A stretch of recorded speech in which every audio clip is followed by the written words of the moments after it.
Նորագույն տեխնոլոգիաների կտրուկ զարգացումն էապես փոխեց մարդկանց կյանքը։ Համակարգիչը ներխուժեց նրանց բնակարանները և դարձավ կյանքի անբաժանելի մասը։ Մարդիկ իրենց ժամանակի թանկագին ու մեծ մասն անց էին կացնում համացանցում։ Համացանց էին մտնում նույնիսկ դպրոց չհաճախող երեխաները։ Մամ, հեռախոս կտա՞ս։ Չէ, Անահիտ։ Լավ էլի, մամ։ Չէ, Անահիտ։ Նրանց լռեցնելու համար ծնողները համակարգչի մկնիկը տալիս էին երեխաներին ու գնում իրենց գործին։ Թե այդ ընթացքում երեխան ուր կմտներ, ինչ կաներ, իրեն չէր հետաքրքրում։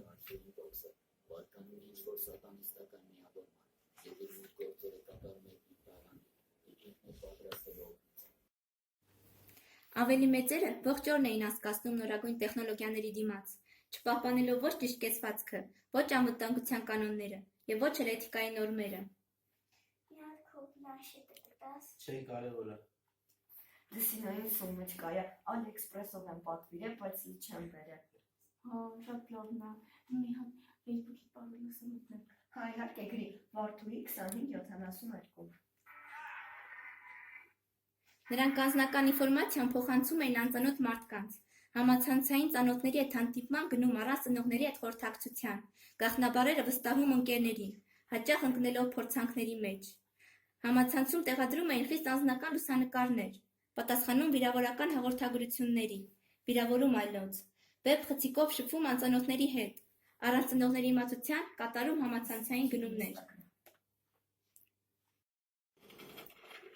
Բռնության տեսարաններով կայքերը սովորական երևույթ էին դարձել նրանց համար։ Շատացան մարդասպանությունները, գողությունները թե համացանցում, թե կյանքում։ Սակավացավ շփումը մարդկանց միջև։ Դարերից եկած վաղեմի լավ սովորույթները միմյանց հաճախակի այցելելը, զրուցելը, լոտո կամ նարդի խաղալը, փոխադարձ օգնությունն ու հարգանքը աստիճանաբար անցնում էին պատմության գիրկը։ Նույնիսկ հավաքույթների ժամանակ մարդիկ չէին ուրախանում, յուրաքանչյուրը հեռախոսով համացանցում էր։ Այս ամենը խիստ բարկացրեց Աստծուն, և նա մեկ օրվա մեջ ոչնչացրեց իր երկար տարիների ստեղծածը, ոչնչացրեց չափսոսալով ոչ մի բանի համար։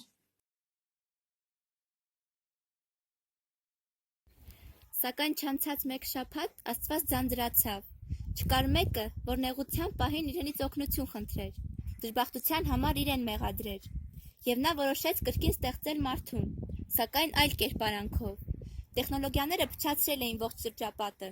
ուստի նա մարդուն ստեղծեց ոչ թե հողից, այլ միկրոսխեմաներից և անվանեց Աբակ, ի պատիվ առաջին թվաբանական գործողություններ կատարող հաշվիչ տախտակի։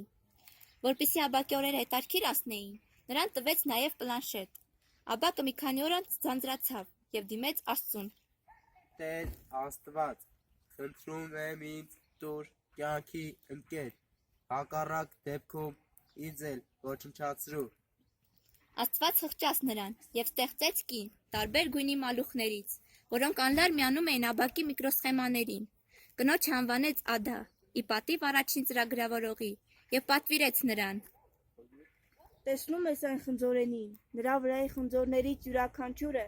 ինֆորմացիա է պարունակում համացանցի անվտանգության և էթիկայի նորմերի մասին, և եթե դու քաղես թեկուզ մեկը, կվտանգվես։ Յուրաքանչյուր խնձոր քաղելուց հետո կպոկվի Աբակին միացված քո մեկ մալուխը, և դու աստիճանաբար կմահանաս, իսկ դրանք ընդամենը 10 են։ Ադան միայն 7 օր կարողացավ դիմանալ խնձորի գայթակղությանը։ 8-րդ օրը նա ծառից պոկեց մի խնձոր և տվեց Աբակին։ Կեր, Աբակ, տես ինչ ախորժալի տեսք ունի։ Աբակը լավ էր հիշում Ադամի պատմությունը և չկերավ խնձորը։ Ադան միայնակ կերավ այն։ Չէր հասցրել կուլ տալ վերջին կտորը, նրա միլարը պոկվեց և ճեղք առաջացրեց սրտի վրա։ Հաջորդ օրը չմոտեցավ ծառին։ Սակայն Ադան այն մարդկանցից չէր, որ սովորում էր իր սխալների վրա։ Նա հերթով պոկեց բոլոր խնձորները, կտրելով Աբակին կապող վերջին մալուխը։ Ադան մահացավ Աբակի ձեռքերում։ Վերջինս շատ ծանր տարածրել իր մահը, սակայն ուներ մի սփոփանք։ Եթե Ադան չլսեց ոչ ինձ, ոչ Աստծուն, ապա արդարացված է նրա մահը։ Միշտ չէ, որ արգելված պտուղը համով է, կամ ամեն համով պտուղ օգտակար է։ Այնպես որ, եթե Ադան լսեր Աստծո խրատները կամ Աբակին, մինչև հիմա ողջ կլիներ։ Եկեք լսենք մեր ուսուցիչների և ծնողների բարի խորհուրդները և դրանք կիրառենք, որպեսզի ապահով լինենք թե համացանցում, թե մեր ստեղծած ծառացանցում։